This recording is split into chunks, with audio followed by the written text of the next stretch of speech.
Oke, nanti untuk hasil record di Scalza-nya nanti ini ya, dari definisi sama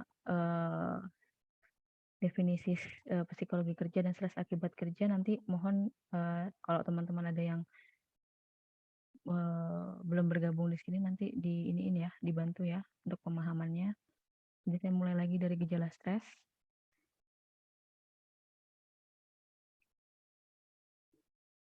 Ini suaranya masih ini tidak putus-putus kan, karena di sini keterangan saya internet saya tidak stabil. Lancar aja kan ini? Masih bagus. Lancar, Ya, Bu, Bu. lancar. Lancar, Bu. Siap, oke. Ini saya lanjut ya ke gejala stres. Terima kasih teman-teman tadi yang udah mengingatkan saya untuk merecord ya. Saya lupa. Oke, mulai dari tadi gejala fisiologis ya. Gejala fisiologis yang mungkin akan diakibatkan oleh stres akibat kerja yaitu macam-macam, terutama di fungsi tanda-tanda vital ya. Tanda-tanda vital mungkin akan semuanya meningkat. Karena respon stres itu sendiri adalah pertahanan tubuh ya secara fisiologis. Ketika stres itu tidak mudah untuk tubuh itu melindungi, itu tentu saja tanda-tanda vital kita akan banyak yang meningkat.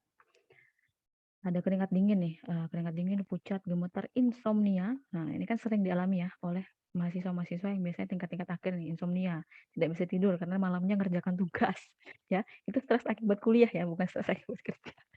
Jadi itu sebenarnya sudah teman-teman alami juga, bahkan mungkin teman-teman tidak sadar bahwa stres yang diakibatkan tadi tuntutan yang banyak, itu juga mempengaruhi dari fungsi fisiologis kita. Nah, oleh karena itu nanti pada saat problem solving-nya itu adalah manajemen waktu, lalu ada planning. Nah, itu kan juga salah satu cara-cara yang membantu kita supaya tuntutan-tuntutan kita walaupun banyak, tapi semuanya terselesaikan dengan tepat waktu. Nah, ada kelelahan. Lalu juga ada menstruasi terganggu nih bagi yang para wanita ya, karena kita itu pada saat menstruasi hormonal kita juga pada saat stres jadinya ikut terganggu, nafsu makan turun, atau malah ada nih yang stres dia malah makan.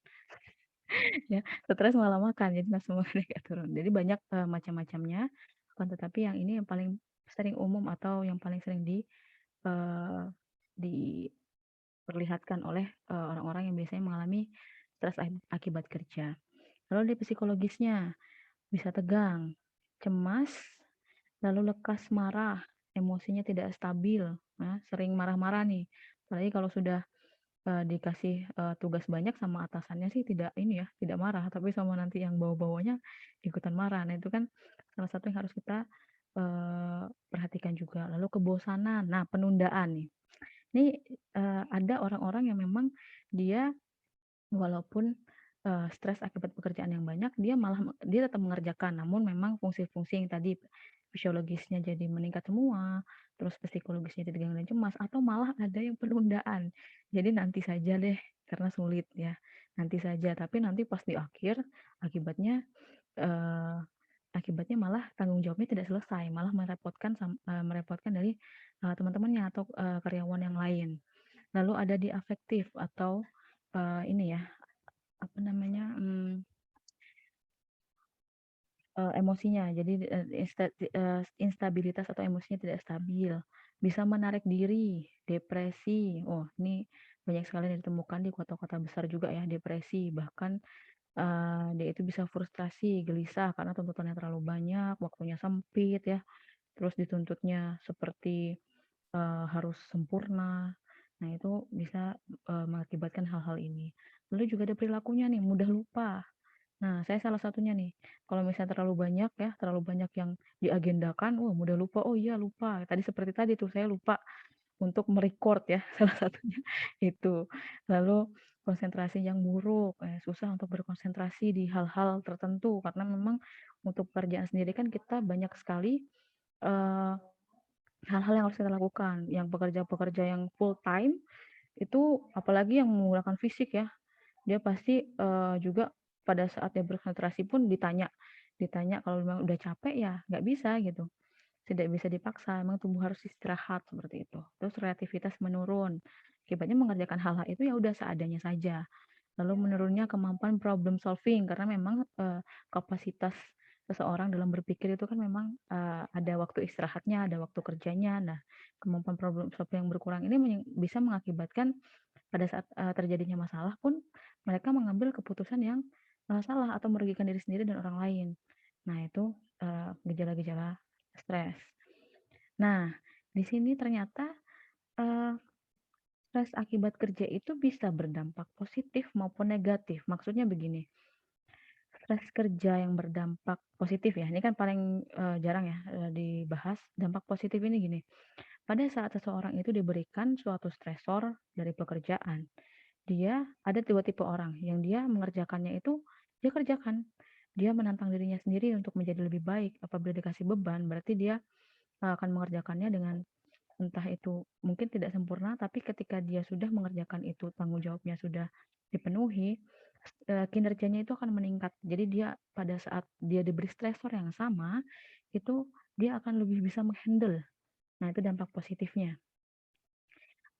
Berhasil diatasi stresnya itu atau tidak melewati ambang batas pertahanan stres. Jadi ada ambang batasnya ya, orang itu diberikan stresor, tentu aja ada maksimalnya. Kalau misalnya terlewat dari batasnya itu, akan menyebabkan dampak yang satunya, yaitu dampak negatif. Penurunan kinerja, kehilangan kemampuan untuk menangani masalah, atau tuntutan pekerjaannya itu jadi, apa ya, jadi lebih banyak. Nah, ini penyebab ataupun dampak yang paling akhir, itu adalah resignation atau pengunduran diri. Ya bisa jadi mengundurkan diri ya, atau malah dia akan, ini, akan misalnya dia, akan berpengaruh ke kesehatan fisiknya, itu mungkin dia akan sakit. Akibatnya dia jadinya dikeluarkan dari pekerjaannya, seperti itu. Karena kan instansi itu juga memikirkan hal tersebut ketika memang fungsi ataupun, pekerjaan dari karyawan itu dia tidak bisa, tentu perusahaan tidak akan, eee, me me apa ya, tidak akan, menarik kembali, maksudnya menarik kembali itu mengajak kembali si karyawan itu untuk tetap bekerja. Nah, ini ada juga faktor yang mempengaruhi itu ada iklim pekerjaan. Ini tambahan ya, jadi iklim pekerjaan. Yang di luar tadi kan secara secara individu ya, cara individual kalau kita lihat dari karakteristik orangnya, yang melihat dari, eee, bagaimana orang itu berespon terhadap stresor. Ini adalah dari luarnya. Iklim pekerjaan, gaya manajemen, ini paling sering nih, gaya manajemen, pola komunikasi antar karyawan dan organisasi di perusahaan tersebut, terus pola pengambilan keputusan organisasi. Gaya manajemen ini maksudnya adalah jadi kan kita dalam hal pekerjaan tentu aja ada yang mengatur di atas, namanya manage, memanage, mengatur, manajemen. Dari pola komunikasinya seperti job description yang kurang jelas. Ini sering nih saya juga waktu itu di, apa namanya, di rumah sakit ya, pola komunikasinya karena kita mahasiswa baru ya, kurang pengalaman dalam, berkomunikasi kayak misalnya ke kepala ruang ataupun pra senior kayak gitu, itu masih jadinya tuh nggak pernah nanya gitu. Padahal bertanya itu kan salah satu pola komunikasi ya, agar kita tuh lebih jelas dalam memahami apa yang harus kita lakukan di pekerjaan. Jadinya nanti, komunikasinya ya sudah, ketika ada kesalahan itu akan saling menyalahkan, seperti itu. Lalu dalam pola pengambilan keputusan, jadi pola pengambilan keputusan itu harus ditetapkan siapa yang mengambil keputusan ataupun, misalnya pada suatu instansi itu biasanya pakai vote, diskusi dan lain sebagainya.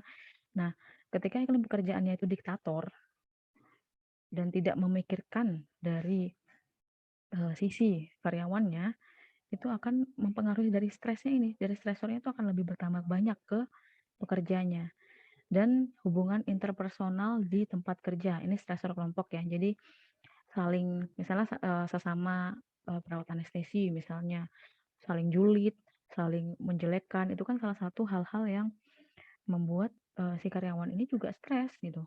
Pola hubungannya jadinya ketika melakukan pekerjaan itu akan berpengaruh, jangan salah. Orang itu memang memang dibilang profesional ketika tidak, eee, menggabungkan antara perasaan pribadi dan juga profesi. Tapi hal itu kan sangat sulit dilakukan. Oleh karena itu, hubungan interpersonal ini dibina itu di kapanpun di tempat kerja. Meskipun ada masalah, itu tentu harus pola komunikasinya harus baik. Ini ada juga hubungan interpersonal dengan atasan. Nah, apalagi atasan ya, pasti kan kita juga harus segan, harus menghormati karena pengambilan keputusan biasanya berada di atasan. Lalu kurangnya kohesivitas, yaitu kurang kohesif itu maksudnya tidak membaur, jadi tidak saling peduli, ya. Hubungan interpersonal kan berarti kan di luar personal kita kan, berarti hubungan kita dengan orang lain, tidak hanya personal kita saja. Dengan kurangnya kohesivitas ini tentu saja ketika ada hal-hal yang membuat stresor ya, tidak contohnya seperti misalnya ada pekerjaan seperti itu. Satunya tidak mau bekerja, satunya bekerja. Dalam hal kerja kelompok kan kayak gitu juga biasanya tercermin ya pada saat kerja-kerja yang membutuhkan kelompok itu, kurangnya kohesivitas ini akan mempengaruhi performa. Jadi ada yang aktif, ada yang tidak, malah ada yang tidak mengerjakan. Nah itu kan stresor bagi yang mengerjakan seperti itu. Lalu kurangnya dukungan sosial.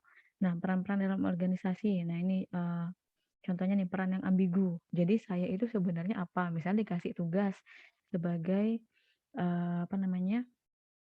sebagai apa ya? Sebagai yang contohnya aja, yang contoh kecilnya aja biasanya di organisasi yang kecil ya. Jadi peran-perannya saya ini sebagai sekretaris, tapi kok kayak kayak rangkap jadi jadi bendahara kan kayak gitu. Peran-perannya ambigu masih. Kok saya harus harus mengerjakan ini juga padahal ini dikerjakannya harusnya dengan orang lain seperti itu. Nah, peran-peran yang seperti itu yang biasanya harus diperjelas. Harus ada deskripsi pekerjaannya, apa yang harus dilakukan, kewajibannya apa saja. Nah, terus konflik peran nih, contohnya intraperan tuh gini, ada konflik intra sama konflik ekstra. Intra tuh di dalam diri. Jadi misalnya saya seperti kita tuh bermuka dua. Jadi di pekerjaan saya harus terlihat happy biasa aja seperti itu. Dikasih pekerjaan tuh iya aja seperti itu. Tapi dalam diri tuh aduh gimana ya ini kok sulit sekali seperti itu. Nah, konfliknya intraperan. Kalau yang ekstra peran, dia itu contohnya seperti dia perannya di pekerjaan seperti itu ya. Misalnya atasan itu menyuruh kita misalnya melakukan melakukan apa ya? Yang bisa menyita waktu itu misalnya jam kerjanya diperpanjang. Sedangkan peran dia selain di pekerjaan itu harus misalnya sebagai ibu rumah tangga ya, punya anak di rumah. Perannya pasti berbeda kan dengan yang di rumah. Akibatnya ada konflik di situ. Saya apakah harus berperan sebagai ibu atau harus berperan sebagai karyawan. Nah, itu kan konflik ekstra peran di luar perannya dia tuh perannya seseorang itu tentu saja banyak, tidak hanya satu. Karena kehidupan dia itu tidak hanya di pekerjaan tapi juga ada di rumah. Nah, itu konflik ekstra peran. Lalu ada tingkat tanggung jawab. Nah, tingkat tanggung jawab ini harus sesuai ya sama kemampuannya tadi. Tanggung jawab yang diberikan itu orang itu harus mampu. Mampu nggak orang ini saya beri tanggung jawab, makanya atasan itu harus mampu melihat dari sisi secara personal si karyawannya. Ketika saya memberikan tanggung jawab ini kepada karyawan ini apakah bisa? Nah, tingkat tanggung jawab yang terlalu berat terutama juga menyangkut dengan beban dan waktu kerja ya. Bebannya tinggi, waktu kerjanya sedikit. Itu kan tentu saja sangat memberikan stresor yang sangat tinggi buat pekerjanya. Akibatnya banyak yang stres itu bahkan tidak diungkapkan gitu sama pekerjanya. Tapi ketika itu sudah menumpuk, sudah terlalu besar, baru dia akan berespon secara psikologis maupun yang fisiologis tadi. Lalu ada stresor lingkungan, perubahan sosial atau teknologi, globalisasi, keluarga, relokasi, kondisi ekonomi, kondisi tempat tinggal. Nah, ini kalau saya jelaskan dari stresor lingkungannya seperti misalnya perubahan sosial atau teknologi.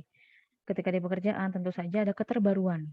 Keterbaruan di situ terutama di teknologi ya, tidak semua orang itu bisa beradaptasi dengan keterbaruan teknologi.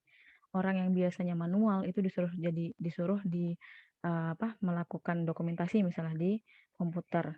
Kalau orang-orang yang muda kan mudah ya, tapi kalau orang-orang yang tua misalnya, yang sudah biasa untuk mengerjakan secara manual, diberikan teknologi seperti itu, tentu saja pembelajarannya akan lebih sulit, stresor mereka akan lebih banyak, seperti itu. Lalu ada di sama ya teknologi, globalisasi, lalu di keluarga di keluarga yang juga apa namanya, tadi menekan yang menekan peran-perannya, di keluarga dalam bidang keluarga dan juga di pekerjaannya. Lalu ada relokasi, kayak rolling-rolling tempat itu ya.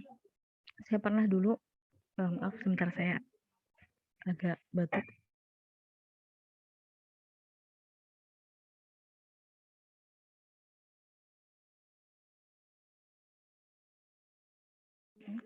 Saya izin minum dulu ya teman-teman ya.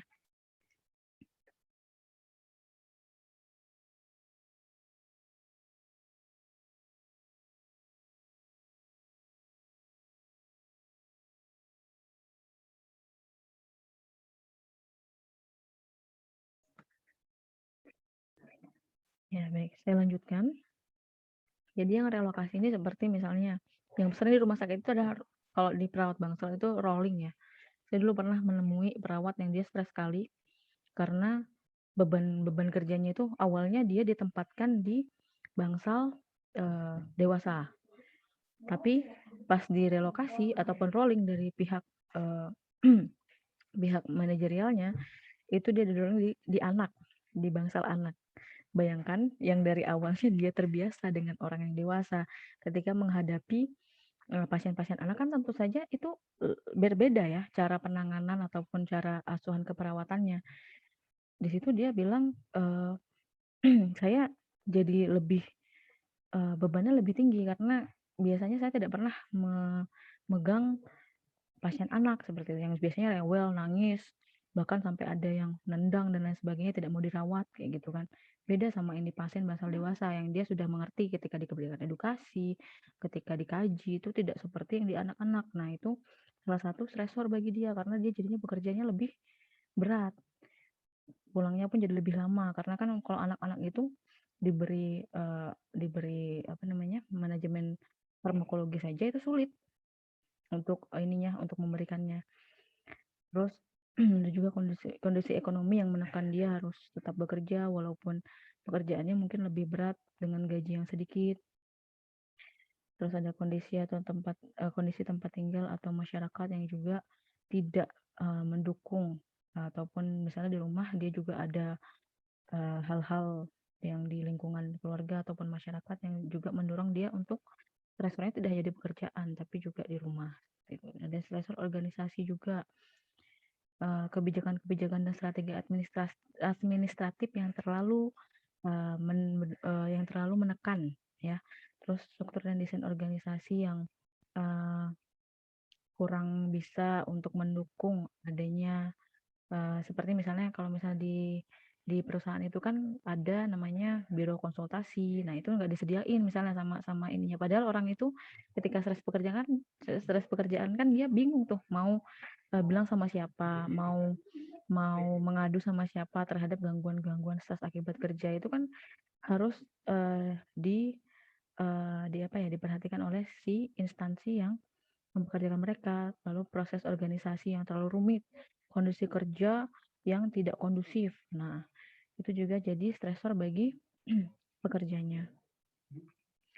Nah, ini penanganan stres kerja ya. Jadi penanganan stres kerja itu dia secara garis besar dibagi menjadi dua. Secara strategi coping, sudah tahu ya coping ya. Strategi coping level individu dan level organisasi. Yang strategi level organisasi itu nanti terbagi lagi menjadi manajerial dan kolateral. Mungkin yang pertama dulu akan saya jelaskan strategi coping level individu. Jadi ini biasanya yang banyak sekali ada di IBN ataupun evidence base ya, banyak ini. Karena biasanya respondennya itu merupakan individu. Jadi banyak sekali ya yang bisa dilakukan, misalnya exercise, relaxation, ada time management tadi yang saya sebutkan, time management ya, planning, terus role management, dibentuknya support group ya untuk si pekerja yang mungkin yang dia tuh mengalami hal-hal yang sama. Nah, ini secara individu, jadi individunya yang kita, berikan, asuhan. Lalu di organisasi, ternyata ada juga asuhan untuk organisasinya, apa itu? Jadi dari institutional program. Jadi kita, itu memodifikasi program-program dari institusinya yang tidak mendukung kesehatan kerja, terutama di bidang psikologis, di sisi psikologis. Ada misalnya desain pekerjaannya, oh ini misalnya, karyawan-karyawan tadi itu penempatan karyawan tadi dan juga job description-nya harus jelas, harus diberikan tanggung jawab yang terbagi rata gitu. Jadi tidak satu orang saja yang mengerjakan seperti itu. Ada sistem, salah satunya juga ada sistem kayak misalnya pemberian sanksi ataupun pemberian penghargaan bagi yang tanggung jawabnya itu terselesaikan sesuai dengan waktu yang telah ditetapkan, sesuai dengan job description-nya mereka. Lalu ada pengaturan schedule atau jadwal bekerja. Terus setelah itu ada kultur. Kultur ini kan budaya. Budaya itu maksudnya adalah kegiatan perilaku yang dilakukan berulang-ulang sehingga menjadi kebiasaan, itu kultur ataupun budaya. Budaya kerja yang tadi iklim pekerjaan harus bagus, komunikasi interpersonal harus dijaga. Ketika ada permasalahan, itu harus ada problem solving yang saling menguntungkan, mutualisme ya. Tidak hanya menggunakan satu sisi. Terus adanya supervisi tadi. Supervisi itu maksudnya dievaluasi ya dari program-program pekerjaannya apakah ada yang memang indikasi stres akibat kerja di karyawan-karyawannya. Bisa juga supervisi dari karyawannya itu diperiksa ini apakah karyawan ini dan karyawan itu jatahnya sama pekerjaannya. Nah, itu supervisi ataupun pengawasan ya. Lalu ada collateral programs. Nah, kalau collateral programs ini maksudnya di institusi itu atau di instansi tersebut itu harus menyediakan jasa ya, bukan jasa, menyediakan program-program yang bisa mendukung kesehatan kerja baik dalam sisi fisiologis maupun psikologis.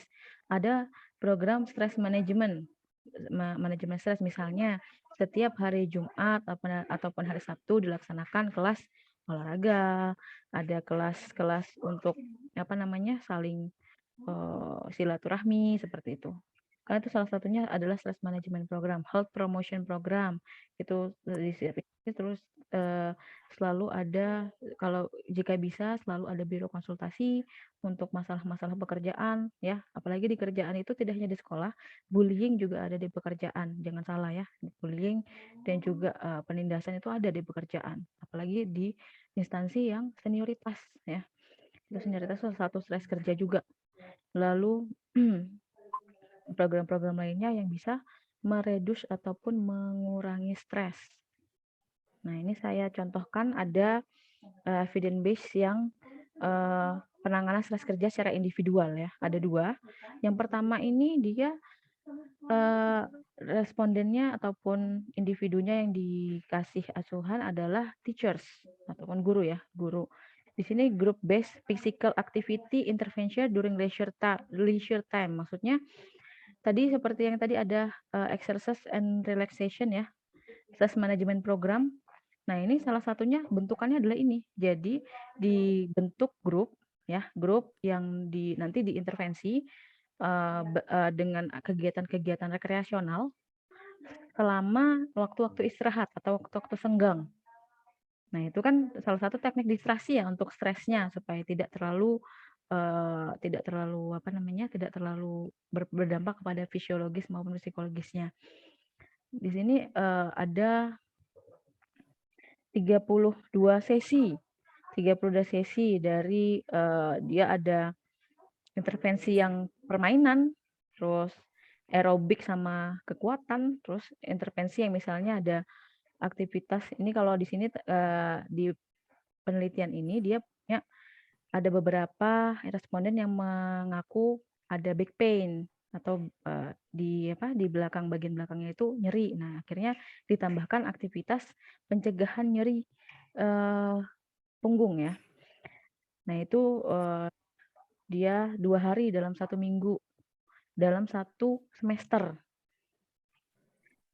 Nah, jadinya itu yang diukur ternyata ada kepuasan, terus habis itu tingkat-tingkat uh, tingkat-tingkat dia itu bisa meningkatkan performa fisiknya yang dihasilkan hasilnya adalah dia hasil dari intervensi ini bisa membuat positive outcomes ataupun hasil luaran yang menguntungkan bagi guru di mana tadi stres akibat kerja itu jadi berkurang.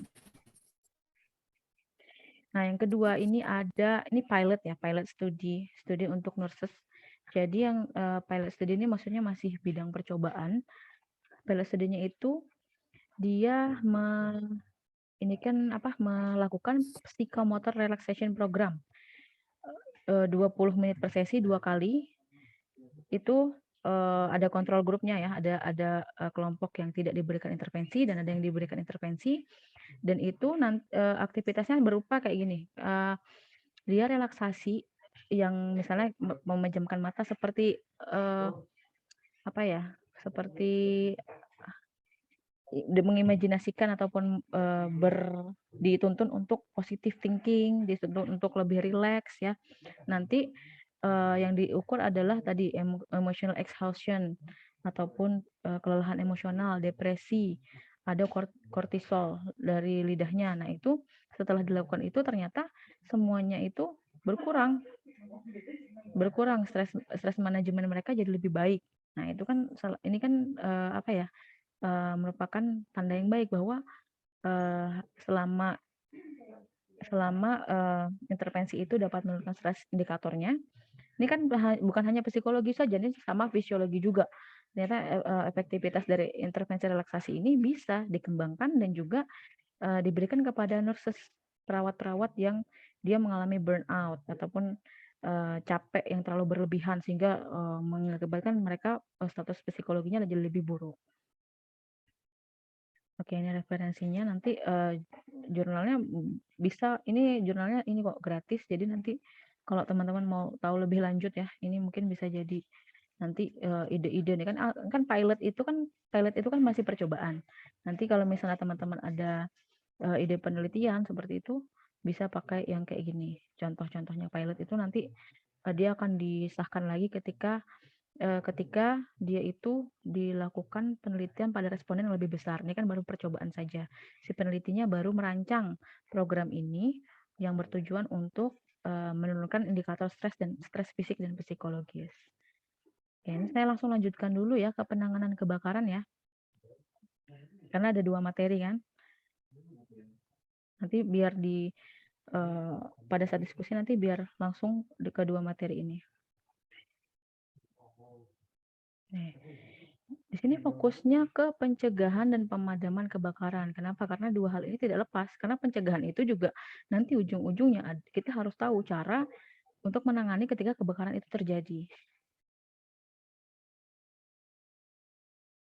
Sebentar ya. Nah, dari kebakaran itu sendiri, itu kejadian yang tidak disengaja bisa sebagian besar diakibatkan oleh tindakan manusia yang tidak disengaja, yang bersumber dari sikap lalai, abai, ya, tidak peduli dan ceroboh. Nah, dari api itu sendiri itu melakukan proses yang dipengaruhi proses berkomunikasinya atau terkoneksinya 3 hal ini, yaitu pertama oksigen, sumber panas atau api, dan materialnya dan bahan bakarnya. Bahan bakar tuh bukan minyak ya, maksudnya bahan-bahan yang dia ketika ditemukan dengan api itu nanti akan terbakar seperti itu. Jadi ada 3 hal ini dicatat ya, karena nanti yang penjelasan selanjutnya itu berkaitan dengan hal ini. Nah, di sini ada penyebabnya, ini contoh-contohnya ya. Yaitu pertama paling banyak ya di perumahan maupun di pabrik juga, di industri-industri yang besar, instalasi sekring listrik, sistem kelistrikan yang tidak diatur sesuai standar. Itu menyebabkan arus pendek, menyebabkan percikan-percikan api ya, apalagi kalau misalnya di industri yang besar yang misalnya ada terkoneksi dengan bahan-bahan yang mudah terbakar dan juga meledak. Nah, itu kan bahaya. Terus instalasi pengaturan kabel yang tidak sesuai standar sehingga memicu hubungan pendek arus listrik. Biasanya kita paling kecilnya adalah penggunaan stop kontak dan juga penggunaan apa itu yang konektornya yang biasanya bisa stop kontaknya 1 tapi dia bisa nyoloknya bisa 3 sampai 4 itu ya. Itu kan bahaya. Karena jadinya nanti, dalam satu aliran itu banyak cabang aliran listriknya yang akan, eee, yang akan terpasang ya. Lalu kebocoran gas. Nah, gas ini juga sering menyebabkan kebakaran ya, kebocoran gas yang tidak langsung ditangani. Jadi gas itu ketika terjadi kebocoran, dia memang ketika memang tidak ada sumber api, ya tidak terbakar, tapi ketika ada kebocoran itu kita harus bisa mendeteksinya. Membuang putung rokok ya di tempat yang banyak benda yang mudah terbakar. Menempatkan lilin atau penerangan sumber penerangan lainnya yang melibatkan api di dekat benda-benda yang mudah terbakar. Lalu melakukan pembakaran sampah ya, pembakaran ladang. Biasanya pembakaran ladang itu juga bisa tuh tanpa padam. Jadi ditinggal saja biasanya, tinggal terus habis itu kita tidak tahu bahwa nanti ada angin dan lain sebagainya yang bisa mengarahkan api itu ke arah yang lebih besar nanti kebakarannya. Nah, ini klasifikasinya ya. Ada kelasnya dari kelas A sampai D. Yang kelas A ini dari National Fire Association itu kelas A kebakaran listrik yang bertegangan, misalnya di peralatan rumah tangga, trafo listrik ya, komputer, terus transmisi listrik.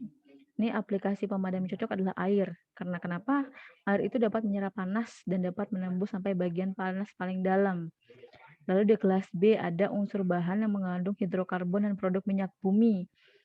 Misalnya minyak ya, minyak, bahan bakar minyak, alkohol, gas LPG, dan lain sebagainya. Nah, aplikasi pemadam yang cocok itu busa. Karena apa?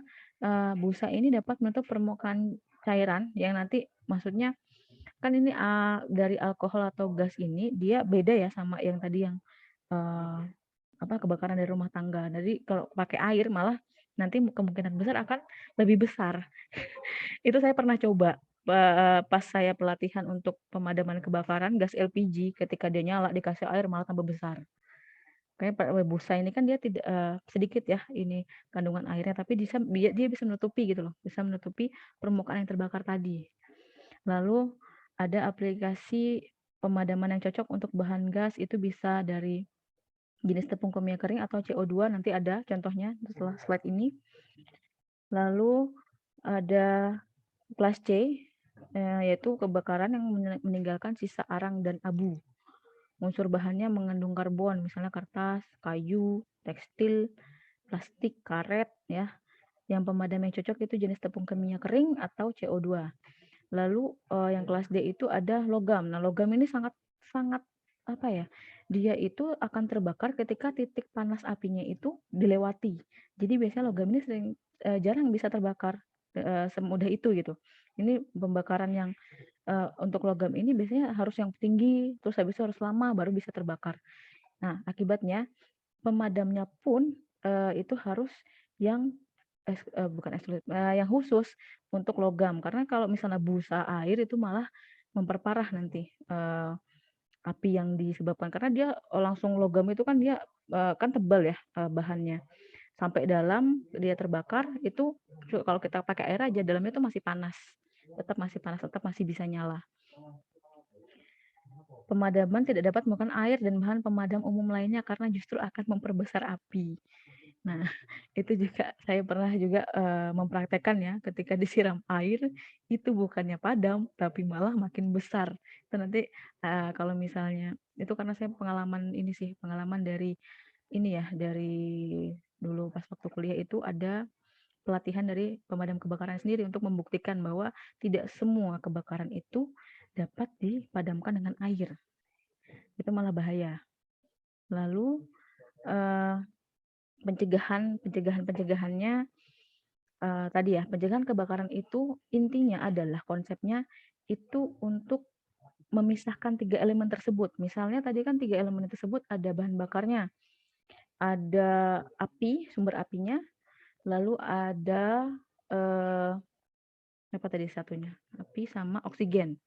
Nah, itu juga kemarin saya baru pas saya dulu kuliah itu ada ketika misalnya ada ledakan di bawah ya, ledakan LPG misalnya, LPG-nya nyala tuh, gasnya keluar kan, terus dinyalain gitu. Terus kalian tutup saja di dalam tanah kayak gitu. Habis itu tutup, jangan ada oksigen, dia akan mati. Sama kayak pernah lihat bekam ya, bekam yang pakai api itu, bekam yang pakai api itu kan ketika dia dibakar set, terus habis itu dia tutup set, nggak ada oksigen, dia akan mati apinya, ditutup tidak ada oksigen. Nah itu merupakan salah satu gambaran pemisahan dari oksigen itu supaya tidak menimbulkan api. Nah atau pencegahannya bisa dari ini apa sih namanya, manajemen lokasinya yang misalnya yang barang mudah terbakar jangan ditempatkan di area yang ada percikan api, yang biasa tertimbul percikan api. Nah, kayak gitu. Jadi kita intinya adalah pada saat pencegahan itu memisahkan 3 elemen ini jangan sampai terhubung, jangan sampai berpotensi untuk menyebabkan menyebabkan timbulnya api. Nah, misalnya nih cairan mudah terbakar ya, yaitu tadi seperti bensin, minyak tanah, terus apalagi yang mudah terbakar tuh alkohol.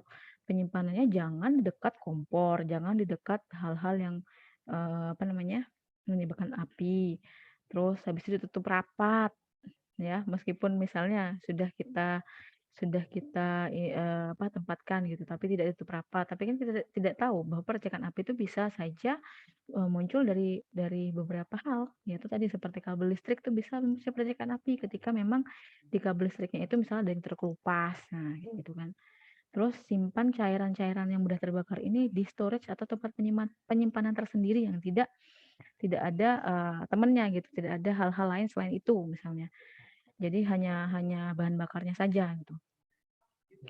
Terus hindari penyimpanan cairan mudah terbakar yang berjumlah banyak dalam satu tempat yang sama. Jadi meskipun kita misalnya sama nih, minyak semua dalam satu tempat, tapi jangan full di situ karena apa? Ketika nanti ada ledakan di ruangan yang lain, yang cairan ini akan meledak lebih besar. Jadi akan menyebabkan aksiden yang lebih besar. Dan LPG, deteksi kebocoran ya. Pasti sudah tahu. Misalnya kalau itu kan gas itu kan ada katupnya ya, ada katup yang di atas itu. Nah, itu kan kalau misalnya kita pencet yang tengahnya itu yang kayak punya ban dalamnya motor itu kan gitu kan mendesis dia. Ketika ada suara mendesis, tolong itu segera tempatkan di luar, jangan tempatkan di dalam apalagi dekat kompor. Dilepas regulatornya, habis itu mendeteksinya itu jangan menggunakan penerang yang berapi ya. Jadi biasanya ada orang-orang itu yang gelap atau apa gitu melihat gitu pakai penerangan yang panas ataupun api itu bisa memicu kebakaran. Jadi pakainya air yang berbusa. Kayak misalnya kita tambal ban itu kan pakai air yang berbusa ya. Jadi ketahuan tuh bolongnya di mana kayak gitu. Kalau misalnya kita tidak yakin bahwa itu bocor misalnya, tapi kok baunya menyengat gitu, tapi tidak ada suara desisan. Caranya salah satunya adalah dengan air yang berbusa ini.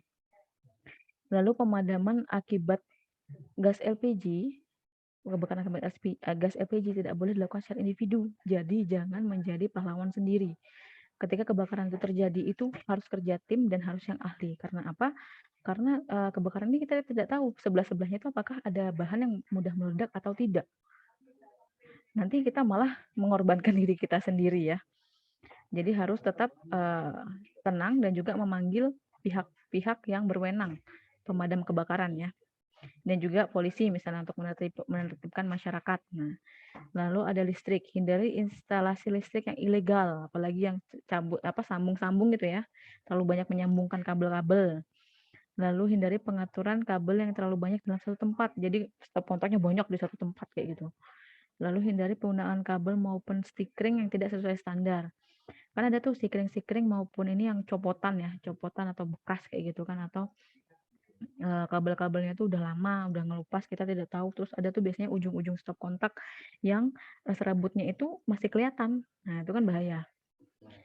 Lalu hindari penggunaan listrik yang besar pada instalasi listrik yang berkapasitas kecil. Jadi penggunaan listrik yang tadi pakai colokan yang 3 itu ya, biasanya ada 3 matanya itu dalam satu, terus nanti disambung lagi 3 lagi. Nah, itu kan bahaya. Jadi dia kapasitasnya kecil tapi disuruh mengisi yang besar. Akibatnya sumber listriknya jadinya sambungannya itu jadi lebih banyak, jadi lebih berpotensi untuk menyebabkan korsleting. Lalu deteksi adanya kabel yang terkelupas. Nah, pemasangan alarm kebakaran ini harus ada di instansi yang besar industrial apalagi ya. Alarm kebakaran ini supaya apa? Supaya gedung-gedung besar itu kan dia tidak tahu ya, misalnya bagian bawah itu kebakaran, di atas tuh nggak tahu. Padahal kalau bagian bawah kebakaran tentu saja itu bahaya bagi yang atas, ya kan? Bangunan yang atasnya. Nah, makanya alarm kebakaran itu sangat diperlukan. Sering lihat di mall ya, di mall itu ada hydrant. Bawah atasnya kan ada alarmnya, terus habis itu bawahnya ada hydrant. Hydrant itu kan tempat penyimpanan air yang biasanya untuk nanti disambung ke selang buat memadamkan. Jadi kita tidak memanggil tidak perlu, bukan tidak perlu. Jadi itu biasanya penanganan pertama sebelum misalnya eee, apinya membesar dan juga si pemadam kebakarannya belum dipanggil. Terus pelatihan penanganan kebakaran ya. Kalau pelatihan penanganan kebakaran ini perlu kenapa? Karena jadi, pada saat kebakaran itu terjadi, hal pertama yang akan, kita lakukan adalah intervensi yang kecil dulu, yang mungkin kita harus bisa mendeteksi, kebakaran ini apakah sudah terlalu besar untuk diintervensi secara mandiri dari kita-kita atau orang-orang di dalamnya, ataupun, dia masih kecil, jadi kita masih bisa untuk menggunakan APAR, alat pemadam api ringan. Ya, nanti habis ini ada jenis-jenis APAR.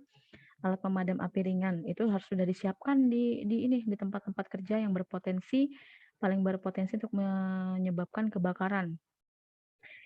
Nah, ini tadi juga harus mengetahui karakteristik kapan api terlalu besar untuk ditangani. Seperti tadi, jangan, menjadi pahlawan sendirian, karena hal itu akan berbahaya dan diikuti oleh orang-orang lainnya untuk ikut menangani, tapi malah itu membahayakan diri mereka sendiri. Kalau api yang terlalu besar untuk ditangani, sudah biarkan saja, nanti baru panggil ke pihak-pihak yang berwenang untuk memadamkan. Karena kalau pihak yang berwenang kan dia sudah menyiapkan baju APD-nya, alat-alatnya itu yang sudah lebih besar dan bisa memadamkan api yang besar begitu.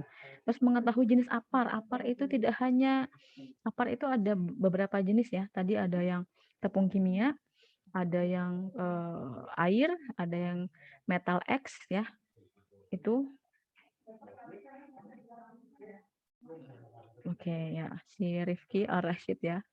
Izin katanya.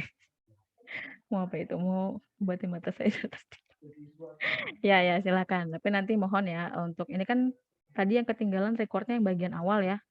Jadi minta tolong teman-teman yang udah tahu, teman-temannya dikasih tahu yang bagian definisi sama tadi klasifikasi apa ya tadi yang pertama yang tidak terekam. Nah, lalu ada pelatihan yang annual ataupun tahunan. Jadi diupdate terus. Kita harus mengevaluasi terus dari pegawai-pegawainya ini apakah masih mampu untuk apakah sudah lupa karena kan biasanya kebakaran itu terjadinya tidak sering ya, tidak sering dan itu kalau misalnya tidak dilatih terus-menerus, itu kita kadang lupa, ih bagaimana nih cara menarik penutupnya ataupun penguncinya si APAR ini. Terus habis itu posisi yang digunakan tuh tangan yang mana, itu biasanya kelupaan kalau misalnya tidak dilakukan annual supervision dan juga pelatihan yang tahunan, seperti itu. Lalu, nah ini pengendalian nih udah masuk ke ininya ya, penanganannya ya. Jadi penanganannya itu menggunakan ketika kita kan bukan ini ya, jadi nanti penanganan yang lebih lanjut itu dari pemadam kebakaran. Ya sudah kita limpahkan ke sana. Karena kalau yang pemakaian APAR atau alat pemadam api ringan ini bisa kita lakukan secara individual maupun kelompok yang kecil yang bisa ataupun yang sudah terlatih untuk menggunakan APAR. APAR itu alat pemadam api ringan, itu merupakan alat pemadam api yang mudah digunakan secara manual pada api yang kecil atau waktu awal api itu muncul atau terbentuk ya, sampai berfungsinya peralatan otomatis atau sampai petugas khusus datang untuk memadamkan kebakaran. Jenis-jenisnya ada 4. Ada yang berbahan dasar air, nih ada water ya di sini contohnya di bawah, air, terus habis itu ada busa. Habis itu ini untuk mencegah O2 agar tidak bereaksi dengan api. Jadi menutup si O2 itu jangan sampai bersentuhan dengan fuel dan juga bahan-bahan yang mudah terbakar itu. Lalu ada tepung kimia yang biasanya tuh seperti apa ya? Seperti tepung ya. Ya seperti tepung. Saya pernah itu pelatihan itu jadi pas disemprotkan tuh bentuknya tepung, jadi kayak kayak ini tuh, tapi bisa untuk memadamkan memang. Lalu ini yang, ada yang tepung kimia tadi ada yang sodium bikarbonat ataupun natrium bikarbonat sama ya, dan metal dry powder yang digunakan tadi untuk logam-logam. Jadi tidak yang lain. Jadi ada nih tadi ada contohnya mungkin. Nah, ini biasanya yang alat pemadam api ini ada ininya, kelas-kelasnya. Misalnya ini untuk kelas D. Berarti kelas D itu tadi apa? Yang logam kan? Berarti ini khusus untuk logam. Nanti penyediaannya tergantung dari industrinya itu kebanyakan itu ini apa namanya? Menyimpan ataupun terdiri atas apa industrinya itu. Kalau misalnya banyak logam tentu saja yang kelas D ini harus selalu ada gitu. Kepotong ya? Sebentar, saya perbaiki dulu ya.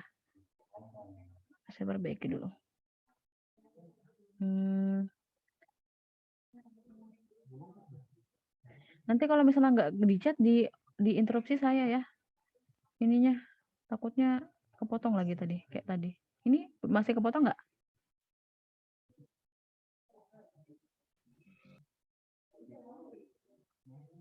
Sampai mana tadi?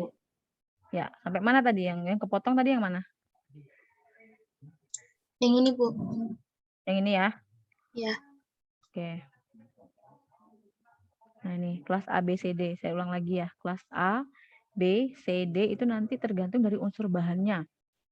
Dan nanti ada kelas-kelasnya untuk apa sih pemadaman yang cocok, karena tadi yang ini macam-macam apar ini ada terbagi atas 4 ya. Dari bahan dasar air, busa, tepung ya, ada yang CO2. Nah, itu nanti dia akan bergantung penggunaannya tergantung jenis kelasnya. Jadi yang kelas A ini biasanya kebakaran listrik yang bertegangan dari peralatan rumah tangga, komputer, televisi, radio itu pakainya air yang aparnya berbahan dasar air. Lalu di kelas B yang mengandung minyak bumi, misalnya bensin, aspal, minyak, alkohol ya, itu pakai busa, jangan pakai air. Ini kadang-kadang tuh kebanyakan aspal itu juga ketika pakai air itu dia tidak mati. Kalau pakai busa itu nanti ketutup permukaannya. Jadi oksigennya itu dikurangin, maksudnya paparan oksigennya itu akan terkurangi. Aplikasinya yang cocok adalah dari tepung kimia ya, tepung ini oksigen ya, bukan oksigen ya, oksigen. Memutuskan reaksi berantai dengan jenis aparnya itu tepung kimia kering atau CO2. Yang C, ini unsur bahannya karbon, misalnya kertas, kayu, tekstil, plastik, karet. Itu aplikasi pemadam yang cocok nanti tepung kimia kering, ya, yang powder ya. Lalu kelas D, itu mengandung logam yang sulit terbakar. Tadi ada titik bakarnya ya, kalau logam itu tidak langsung terbakar. Ya, kalau kita bakar besi aja kan sampai dia itu menyala, itu kan lama. Nah, ketika dia menyala itu susah padamnya. Bahkan tidak padam waktu kita kasih air itu tidak padam. Bahkan nanti bisa nyala lagi, tetap nyala. Nah, akibatnya aplikasi pemadam yang cocok itu harus yang metal X powder extinguisher nih contohnya ya di sebelah kanan. Dan biasanya ada keterangan kelasnya di sini. Ini kelas D. Bisa bisa digunakan untuk kelas D. Tadi penanganannya ada cairan-cairan mudah terbakar itu terutama di penyimpanannya ya, jangan disimpan dalam langsung satu tempat ya, tapi dipisah-pisah, ruang 1, ruang 2, ruang 3 ataupun yang berjauhan, karena nanti ketika itu ada sumber api di dekat situ ataupun jauh dari situ tapi dia juga akan terkena, itu akan mengakibatkan ledakan yang lebih besar. Juga simpan cairan atau storage-nya itu, cairan yang mudah terbakar itu tersendiri yang jauh dari percikan api dan juga ditutup ya, jangan sampai terbuka. Terus LPG mendeteksi kebocoran. Setelah itu tadi yang LPG itu tidak boleh dilakukan secara individual karena gas itu kan LPG itu dia dalam tabung bertekanan ya. LPG itu kan gas yang dimasukkan dalam tabung bertekanan. Nah, ketika ada pemadaman itu kan akan terus-menerus dia sedikit demi sedikit tuh. Itu matinya lama karena dia bocornya sedikit demi sedikit seperti itu. Jadi tidak boleh dilakukan pemadaman secara individual karena takutnya ketika itu sudah masuk ya, apinya itu sudah masuk ke lubang pemisahnya itu dia akan meledak. Nah, itu kan kita tidak tahu ya. Lalu listrik, tentu saja itu di, listrik ilegalnya, di apa ya, instalasinya dan juga tadi pengaturan-pengaturan yang biasanya dapat menyebabkan, korsleting ya, yang tadi bisa terlalu banyak colokannya, dicolok lagi, makin bercabang nanti, padahal padahal si keringnya padahal ininya lubangnya cuma satu aja. Nah, itu salah satu yang bisa, menyebabkan kebakaran juga. Akibatnya nanti kan berarti harus ada pemisah-pemisah dari instalasi listrik itu jangan hanya satu, biasanya dijadikan 2 atau 3 seperti itu. Lalu pemasangan alarm kebakaran dan pelatihan. Pelatihan ini juga tentu sangat-sangat membantu karena orang-orang yang biasanya itu menangani kebakaran, itu harus yang bisa ya, tadi memegang apar. Itu susah loh, mengoperasikan apar itu. Biasanya kalau kalau cewek apalagi, itu nariknya aja susah, angkatnya berat. Itu menganukan ininya, apa, tuasnya, itu juga sulit. Kadang tuh ada yang macet dan lain sebagainya, padahal api sudah besar. Api sudah lumayan besar, kan itu harus ada pelatihannya ya. Lalu tadi mengkaji karakteristik kapan api terlalu besar untuk dipadamkan, sehingga kita tahu kapan api itu bisa kita tangani secara individual maupun ditangani dengan pihak yang berwenang. Pelatihan yang annual atau secara tahunan sebagai evaluasi maupun supervisi dari hal-hal yang bisa menyebabkan kebakaran. Lalu ini tadi jenis-jenis APAR ya, ada 4. APAR kan alat pemadam api ringan. Hanya ingat APAR ini hanya digunakan pada api yang kecil dan pada awal munculnya api yang awal kebakaran itu. Misalnya masih dalam jangka satu meja atau kalau satu ruangan udah beda lagi urusannya. Satu ruangan terbakar itu tidak bisa memakai APAR ya. Terus jenis-jenisnya ada air, busa, tepung kimia, dan gas asam arang. Yang tadi yang termasuk yang logam itu masuknya di tepung kimia, yang metal dry powder. Nah, ini kelasnya, jadi aparnya jika diklasifikasikan berdasarkan kelas bahan terbakarnya. Nah, kelas yang A itu tepung kimia, terus air. Nah, itu habis itu yang B tadi tepung kimia CO2, pembangkit listrik tepung kimia. D apalagi tepung kimia khusus logam tadi, metal dry powder tadi. Nah, oke. Sampai segitu saja untuk penyampaian materi dari saya. Bahkan misalnya ada yang mau ditanyakan, tentu saja saya biasanya habis bertanya, maksudnya saya menyalahkan kalian untuk bertanya, saya juga menyalahkan kalian untuk menjawab pada materi ini yang sudah mungkin ada pengalaman atau yang lebih tahu. Silahkan, ada yang mau bertanya dulu? Sebutkan kelasnya, namanya.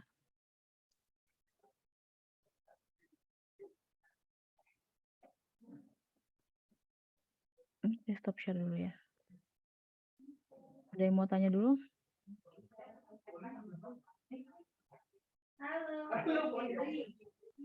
Saya Ibu izin bertanya. Ya, sebentar ya, Mbak. Siapa namanya? Risma. Risma, kelas apa, Mbak? Risma kelas D. D, ya. Mau tanya apa, B, Mbak Risma? Ibu. Oh, B. B ya. Ya, B.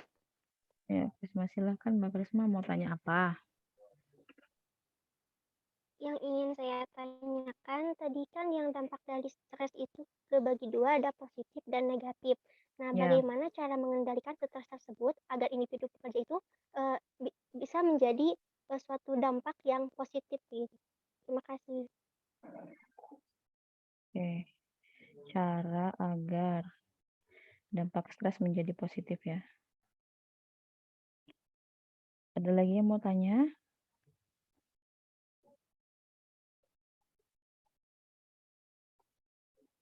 Nah, tadi yang mau menjawab nih. Tadi mungkin ada yang sudah tahu ya, dampak positif itu adalah yang bagaimana, seperti itu. Bagaimana cara seseorang itu dapat menjadikan sesuatu yang stresor banyak tadi, yang stresor yang kemungkinan akan membuat kita stres, dampaknya bisa jadi positif.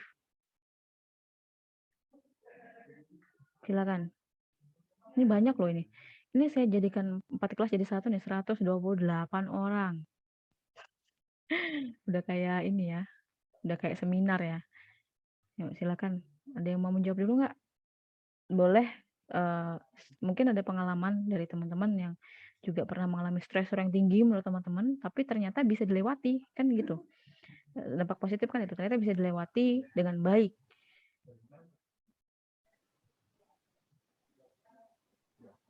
Nah ini Mbak Erlena, siapa tadi yang unmute?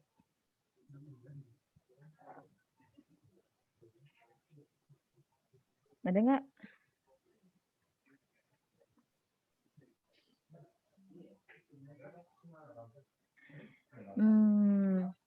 Ini sebenarnya stres kerja ini nanti berdasarkan pengalaman teman-teman sendiri, karena teman-teman yang akan mengalami hal ini di pekerjaan nanti. Tidak hanya di pekerjaan, tapi di perkuliahan pun boleh. Maksudnya stres itu kan, kita yang mengendalikan ya, maksudnya jangan sampai stres yang mengendalikan kita, kita yang harus mengendalikan stres itu agar tidak berdampak buruk bagi kita. Bahkan mungkin ada yang pengalamannya boleh, yang sudah stres dengan pekerjaan, tugas-tugas kelompok, tugas-tugas lain-lainnya, ya tugas-tugas di rumah, menjadi Ibu, apa ya silakan. menjawab Bu. Ya Iya, saya mau menjawab Bu. ya Mbak Nurul Rilfah, kelas apa Mbak? Kelas A Bu. Oh ya itu ada ya namanya 3A. Silakan Mbak Nurul jawab pertanyaan dari Mbak Krisma dari kelas B. Jadi pertanyaannya tadi, maaf, pertanyaan tadi itu kan bagaimana cara mengelola stres itu Ya. kan. Nah, mohon maaf sebelumnya saya akan menjawab sesuai dengan apa yang saya ketahui. Mohon maaf Bu apabila ada terdapat kesalahan. Ya Jadi silakan nggak apa-apa. yang saya ketahui itu stres itu tidak semuanya buruk. Stres itu ada stres baik. Yang disebut dengan stres baik itu adalah eustress. Nah, bagaimana kita mengubah hal ini menjadi stres yang baik itu tergantung dari bagaimana kita menginspirasi, memotivasi, dan meningkatkan kualitas hidup kita sendiri. Bisa juga dikatakan sebagai sebuah tantangan yang menegangkan untuk diri kita sendiri. Jadi hal itu dapat kita ubah menjadi stres yang baik atau stres itu tergantung dari diri kita sendiri. Bagaimana kita mengelola diri kita sendiri, bagaimana kita menyikapi sesuatu, ataupun hal yang lainnya. Mungkin hanya itu. Terima kasih. Oke, terima kasih Mbak Nurul udah membantu saya untuk menjawab pertanyaan dari Mbak Krisma. Yang lain ada pengalamannya? Tadi udah bagus sekali ya. Ada eustress ya, memang benar ada eustress yang apa ya itu stres yang buruk stres yang baik karena apa? Karena dia dapat meningkatkan kemampuan kita dalam problem solving, dalam mengambil keputusan itu biasanya terdapat stres yang dalam polanya eustress. Mungkin ada lagi yang ini nanti sebelum saya tambahkan yang lain dari saya ada yang teman-teman yang mau berpendapat lagi. Mbak Fitri Saya Sarumpait sharing unmute. sedikit Bu. Ya silakan Mbak Fitri. Wah, Saya dari kelas B Bu. Ya, tes ya. Silakan Mbak Fitri. Bagaimana menangani stres menjadi positif gitu ya. Nah, saya pernah punya pengalaman ketika saya 4 tahun tinggal di asrama Fakultas Kesehatan gitu. Notabene mereka tergolong orang-orang sudah lebih besar dari saya. Artinya mereka dari sisi badan mereka lebih besar dari saya. Saya masih kecil gitu. Terus gimana saya menangani supaya saya minimal saya bisa mengandalkan diri saya gitu ya. Karena kalau saya andalkan pikiran saya tidak bisa karena dari satu sisi jumlah mereka lebih banyak, jumlah mereka lebih besar-besar gitu. Jadi lebih pintar, mereka pakai IQ segala macam gitu ya. Tapi salah satu yang saya buat dengan cara saya mensyukuri. Artinya saya menanamkan dalam hati saya tidak boleh stres seperti ini terus. Saya ini dipercayakan sebagai pendamping gitu ya. Kalau saya stres terus, bagaimana saya mendampingi mereka gitu. Saya menyadari diri itu saja. Saya tahu kelemahan saya di mana. Saya tidak berbuat sesuai yang saya inginkan, tetapi saya mengikuti arus mereka. Itu bisa membuat saya menjadi lebih santai, lebih enak terhadap mereka. Gitu. Itu yang saya lakukan, Bu. Terima kasih. Ya, terima kasih Mbak Fitri, itu contoh yang sangat baik ya untuk teman-teman juga bisa terapkan. Mungkin itu secara tidak langsung ke daerah spiritual ya. Jadi mensyukuri maksudnya adalah tidak pasrah. Jadi mensyukuri itu dengan adanya beban, dengan adanya tuntutan itu kita syukuri, tetap kita lakukan dengan hal yang kita bisa, dengan kemampuan kita, dengan kekurangan kita. Meskipun nanti hasilnya tidak sesuai dengan apa tuntutannya, tentu saja kita harus melapor, tetap harus bilang bahwa kemampuan saya seperti ini. Mungkin untuk di kedepannya saya, saya tuh kalau kita kan biasanya menerangkan kekurangan kita itu untuk mendapatkan tuntutan yang sesuai sama kemampuan kita. Jadi ketika kita dengan atasan ataupun dengan rekan kerja, ketika kita memang tidak bisa, itu bisa didiskusikan. Jadi jangan diam dan jangan iya-iya saja, karena nanti pengaruhnya adalah ke diri kalian masing-masing. Dan tadi penanganan stresnya bagus bagus ya, Mbak Fitri ya. Mbak Fitri penanganan stresnya tetap dilakukan, tetap tetap melakukannya tapi sesuai kapasitas.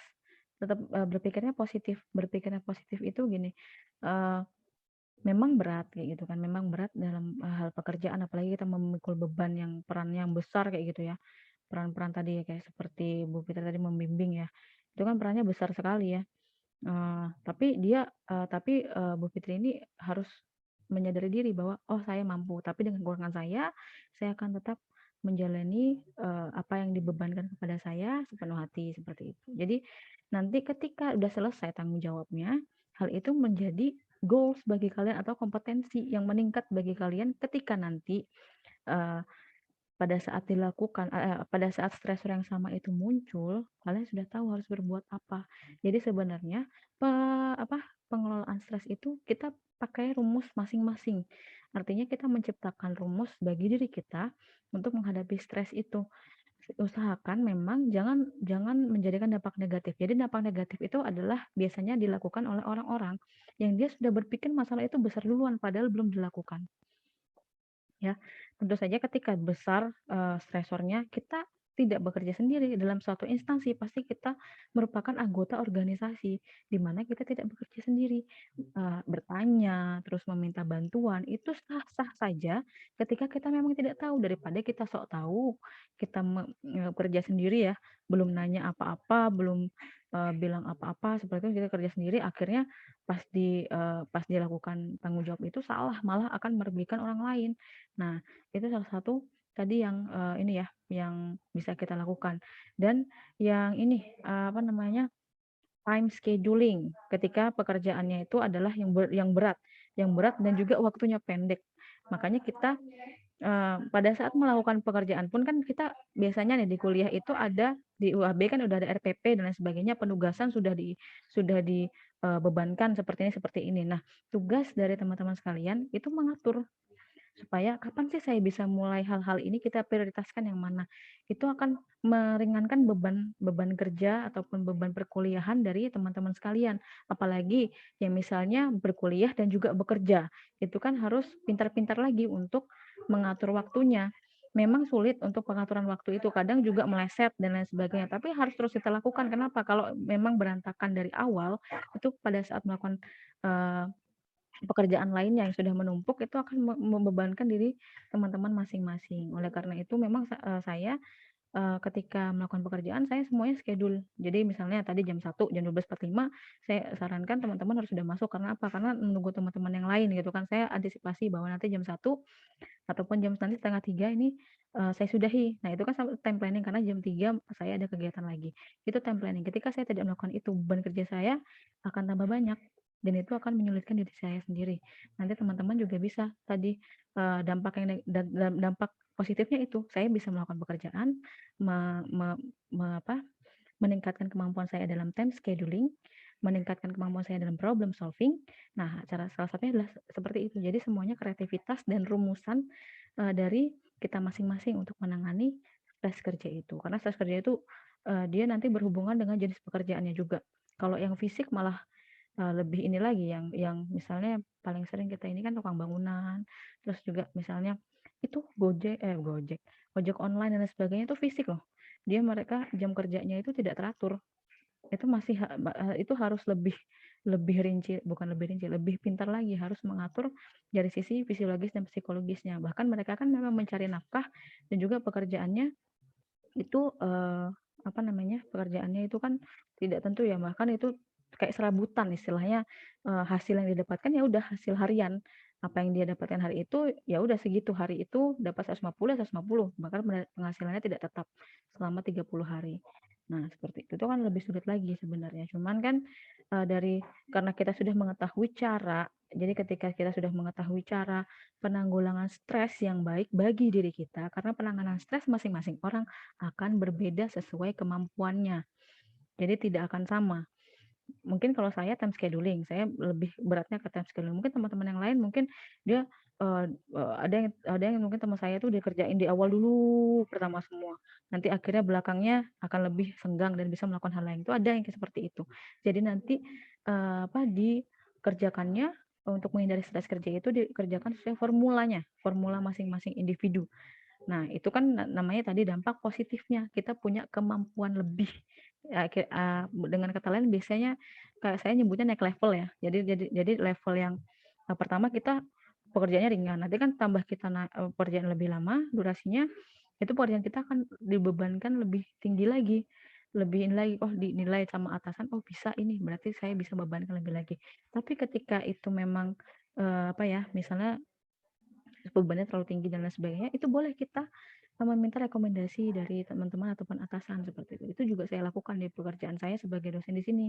Jadi saya juga menangani stres kerja itu dengan formula saya sendiri juga. Seperti itu. Oke, begitu Mbak Krisma. Oh, banyak ya tadi pendapatnya. 1, 2 orang, 3 sama saya. Gimana Mbak Krisma? Ya Bu, sudah sangat cukup, sudah sangat jelas. Terima kasih. Ya, oke Mbak Krisma. Ada lagi yang bertanya? Yang kebakaran nggak ada yang nanya nih? Kebakaran. Izin bertanya Bu. Siapa? Mbak siapa namanya? Erlena Winda Lestari Bu. Oh ya, Erlena. Izin bertanya Bu, saya Erlena Kelas apa? Winda Lestari Kelas dari apa, kelas D. B apa D? D. Oke. Ya, lanjut Mbak Erlena. Kalau di ruang operasi itu apakah pernah terjadi kebakaran nggak Bu sewaktu sedang operasi? Dan itu biasanya penyebabnya karena apa gitu? Okay. Terima kasih. Ya, pertanyaannya bagus. Ini mengangkut ke ini ya, kerjaan kerja di anestesi ya, karena kita berada di ruang OK. Nah, ada yang mau menjawab dulu mungkin? Saya lupa. Ada yang mau menjawab dulu? Mungkin ayo bisa dianalisis. Saya izin menjawab. Ibu, saya Bu tadi. Saya izin menjawab hari ini. Astagfirullah. Sebentar. Satu. Dari kelas D. Ya udah, nanti habis Aryani. Tadi siapa yang cowok ya? Cowok. Evan ya? Stefanus Bu. Ibu, saya mau apa? Aryani dulu Bu. Nanti bisa dilanjutkan sama Stefanus. Bukan, ini bukan pertanyaan yang ini. Yang sebelumnya tadi saya mau jawab, cuma belum lupa di mute. Ini mau jawab, Mas Stefan. Ya udah, coba jawab ya. Cuma mau sampaikan pengalaman saja. Soal ya, stres ya udah. Ya udah, nih Mbak siapa tadi yang kedua? Yang ini mau jawab tadi Mbak Aryani ya. Ini tahan dulu Mbak Aryani. Ya, karena ini kan sebelumnya ya. Silakan Mas Evan, mungkin disingkat saja ya, karena kita jamnya saya cukupan mungkin paling lama 14.35. Ya, silakan. Iya, untuk pengalaman stres saya setuju dengan saudara Fitri Sarumpait juga. Kalau sesuai pengalaman saya untuk menghindari dampak stres yang tidak baik itu seperti contoh kita sebagai mahasiswa seperti stres tugas kuliah atau hal yang lain. Saya coba ubah mindset saya dari tugas kuliah itu yang awalnya saya anggap sebagai beban menjadi games yang membuat saya tertantang untuk menyelesaikannya dalam kurun waktu yang sudah saya targetkan. Dengan membangun kebiasaan begini, tentunya perlahan-lahan akan membuat saya mencintai untuk menyelesaikan tugas tanggung jawab saya tanpa menganggapnya sebagai beban. Jadi kita belajar bagaimana memanage waktu, membuat planning, dan saya atur waktu juga untuk merefresh otak saya. Karena ini juga penting bagi psikologi saya. Dengan hal-hal yang bisa menenangkan saya sebelum atau sesudah menghadapi hal-hal yang menantang, yang kemungkinan besar untuk mengakibatkan stres yang berkelanjutan. Biasanya hal yang bisa menenangkan saya itu alam dan musik. Terima kasih, Bu. Wah, ini bisa jadi ini topik penelitian tuh, Mas Stefan. Jadi topik penelitian ya. Bisa Terima nanti kasih. tuh. Ya, bagus Mas Stefan jadi nah ini kan masing-masing ya. Tadi saya time scheduling, tadi mungkin Mas Evan tadi time scheduling sama ini ya, apa sih namanya? Persepsinya diubah itu. Dari yang beban itu menjadi tantangan bagi dia. Apakah dia bisa menyelesaikan hal itu dalam waktu yang telah ditentukan. Itu ada planningnya juga. Nah, itu sangat bagus. Jadi memang formula-formula tersebut itu kita sendiri yang menyusun gitu.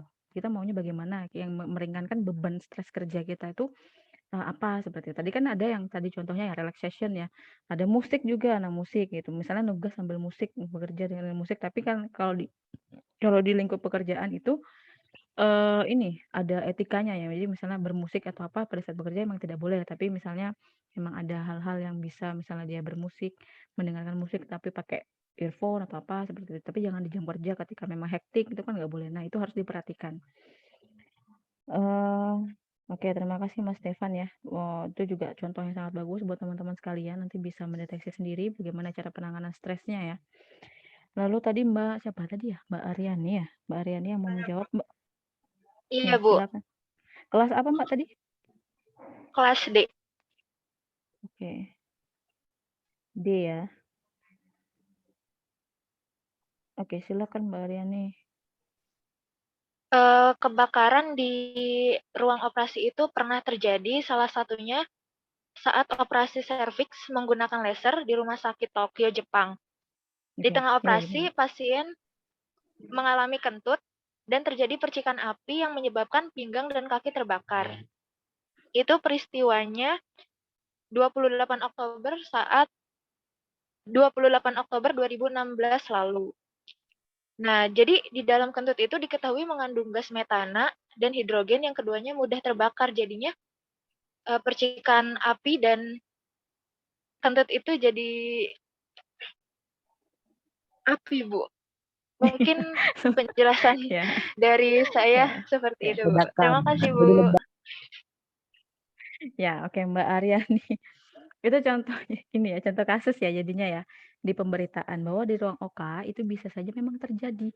Mungkin itu salah satu contoh kecil yang dari, faktor pasiennya ya, faktor pasiennya dan alat ya, dan alat. Karena memang kan laser dan juga itu kan ada ininya ya, ada kekuatan dari tadi, ada tiga hal kan tadi kan, dari fuel, terus habis itu heat, sama oksigen. Nah itu bersatu tuh jadi jadi, kalau misalnya ada percikan api sedikit aja ketika memang ada fuel dan juga heat itu akan menyebabkan kebakaran. Di ruang OK juga seperti itu, banyak sekali peralatan ya, banyak sekali peralatan yang, bisa menyebabkan kan pakai listrik, banyak pakai listrik, terus itu, apa namanya, alat-alat yang, menimbulkan percikan api, itu kan ada ya, apalagi kalau di bedah-bedah yang besar itu, alat-alatnya lebih ini lagi, lebih kompleks lagi dari sistem kelistrikan dan juga, eee apanya namanya, hasil dari alatnya itu loh, alatnya itu ada yang membakar kan biasanya, yang bisa untuk menyatukan jaringan itu kan biasanya pakai panas ya, pakai sumber panas. Nah, itu juga bisa jadi, sumber kebakaran. Nah, jadi tidak hanya misalnya biasanya kan, dari ruangan lain gitu baru ke ruang OK, enggak, tapi di ruang OK tuh juga banyak, hal-hal yang bisa terbakar, bahkan alkohol ya, alkohol pun tuh juga mudah terbakar. Tadi seperti yang tadi salah satu cairan yang mudah terbakar adalah alkohol salah satunya, gitu kan. Karena kan kita cairan alkohol itu sangat banyak di Nokoka. Nah, terus habis itu juga keadaan tadi tadi agak ini ya, agak sedikit menggelitik ya, karena kejadiannya adalah karena kentut itu ya. Itu jadi kena api dan lain sebagainya itu bisa menyebabkan kebakaran karena kan ada kain dari bednya kan dari busa. Nah, bednya terus habis itu baju baju baju bedah kan juga dari kain yang bisa mudah terbakar juga. Nah, jadi tidak menutup kemungkinan semua instalasi di rumah sakit itu tidak ada yang terbebas 100% dari potensi kebakaran.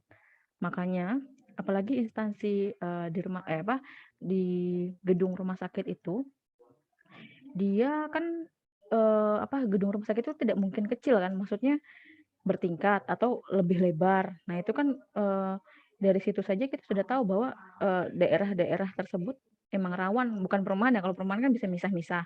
Nah kalau itu Eh, Oke, kalau itu nanti biar apa ya? Biar nanti pas penyediaan dari APAR dan lain sebagainya itu harus ada di situ. Bahkan alarm. Nah, tadi saya bilang alarm pengingat kebakaran itu sangat penting karena apa? Kebakaran yang awalnya mungkin terjadi di satu bangsal misalnya. Bangsal yang lain kan nggak kedengeran. Mungkin ada kegaduhan dan lain sebagainya. Tapi dengan alarm kebakaran orang tuh tahu, oh ini karena kebakaran gitu. Akibatnya evakuasi pun dari pasien-pasien dan lain sebagainya itu harus cepat juga ya. Nah, itu tadi ininya jawabannya mungkin Mbak Erlena ya. Mbak Aryani terima kasih tadi contoh kasusnya ya. Ini sangat sangat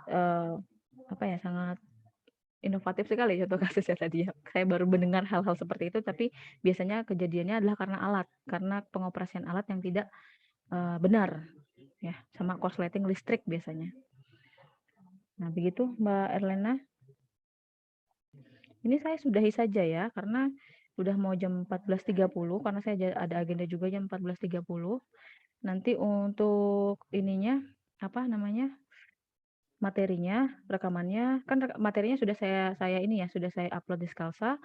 Yang insya Allah nanti kalau nggak hari ini, lusa saya upload di YouTube dan juga saya kasih linknya ya di Skalsa.